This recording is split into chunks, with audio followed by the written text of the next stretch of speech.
dugsiyada al-irshaad school. Bismillahir Rahmanir Rahim. Alhamdulillahi Rabbil Alamin.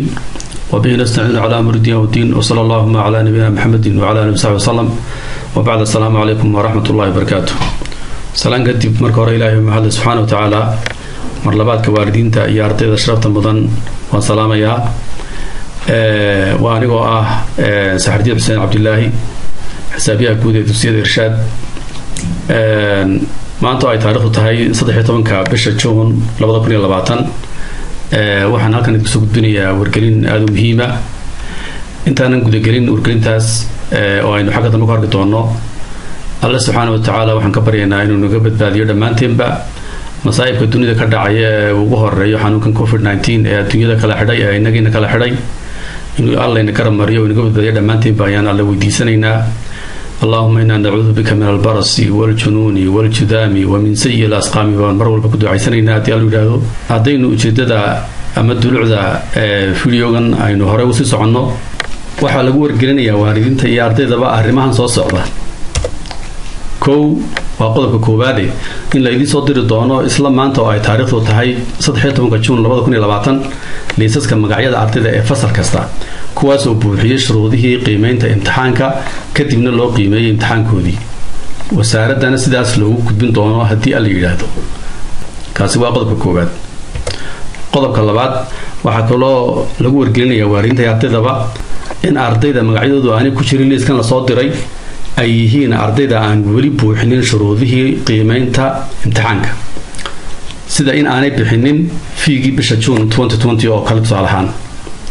sidaas awgeedna aan weli iyaga loo qiimeynin imtixaankoodii, maadaama ardayda aan ku jirin liiskan aynu soo dirnay maanta ee iska weyda magacyadoodu ee aanay ku jirin liisaskan fasalada aynu soo dirnay waxa weeyaan magacyadoodu aanay ku jirin, waxay ka dhigan yihiin waa ardayda aan buuxinin shuruudihii lagu talagalay ama laga rabay. saas daraadeed iyagu kuma jiraan liiska ardayda loo qiimeynayo ilaa ay shuruudaha soo buuxiyaan. qodobka saddexaad, tusaale ahaan liisaska magacyada ardayda ee la soo diri doono sidan halkan hoose ka muuqata oo kale ayay noqonayaan, ee arday waliba ha ka dhex raadiyo magaciisu inuu ku jiro iyo in kale, isaga oo ka dhex baaraya fasalkiisa, dugsigiisa iyo gelinka uu dhigto ardaygu, sida gelinka hore ama gelinka dambe.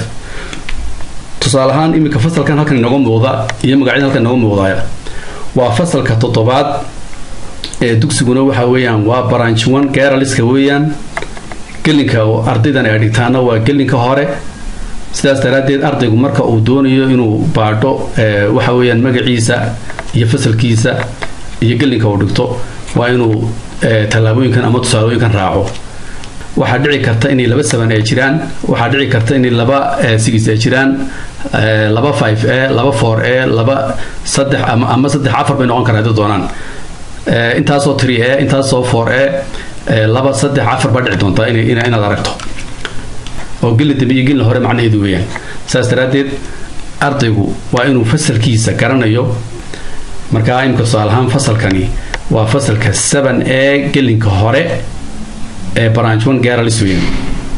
saas daraadeed imka tusaalahaan ardayga koowaad waa Casiise Cabdikariim Xasan Maxamed, waa 7A oo branch 1 Girls oo gelinka hore ah. hambalyo ayaanu leenahay, adiga waa lagu qiimeeyay imtixaankaagii. sidaas oo kale Asma Cabdillaahi Yuusuf Maxamuud waa 7A waa branch 1 Girls oo gelinka hore ah. hambalyo ayaan iyadana leenahay, adigana waa lagu qiimeeyay imtixaankaagii. sidaas oo kale oo tusaale ahaan uga soo qaado. marka dhammaan fasalkan imika tusaale baan soo qaadanay, laakiin dhammaan fasalada oo dhan sidana loo soo diri doonaa, haday 8 yihiin, haday KG yihiin, haday 4 yihiin, 5 6 7 iyo school walba ama qaybta inamada ha noqoto, gelin hore gelin dambe ku doonaa noqdo, sidoo kale la soo diri doonaa. marka ardaygu waa inuu magaciisa halka dhex raadiyo si uu ogaado inuu shuruudihii buuxiyay in kale oo hambalyadaana waxa weeyaan u gudoomo una ogaado in loo qiimeeyo imtixaankiisii.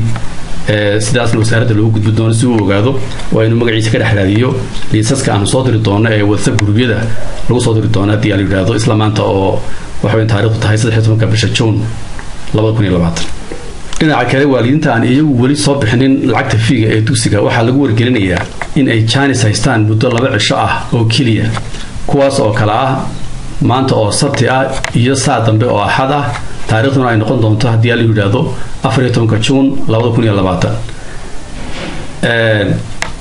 waayo waxa weeyaan 15 Juun oo waxa weeyaan maalinta Isniinta ah wasaaradda ayaa naga rabtay imtixaanaadka iyo liisaska ardayda inaan gudbino marka maalintaas waa maalinta ugu dambaysa 15 bishu saas daraadeed waa in maalin ka hor ay waalidiintu waxa weeyaan wixii shuruudo ay ku xidhan waa inay soo dhameystiraan sida inay lacag soo bixiyaan oo kale salahan sidaas awgeed waalid fadlan waqtiga ka faa'iideyso si aanu ilmahaagu uga hadhin liiska qiimeynta ee loo gudbinayo wasaaradda waxbarashada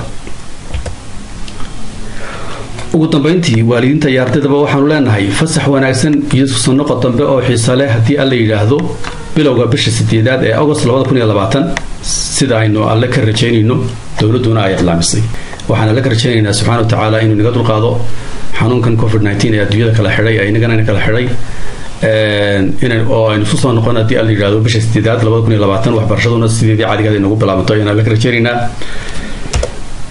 الله مهضله سداسيا نبتقليو يا أمان الله dugsiyada al irshad iskuul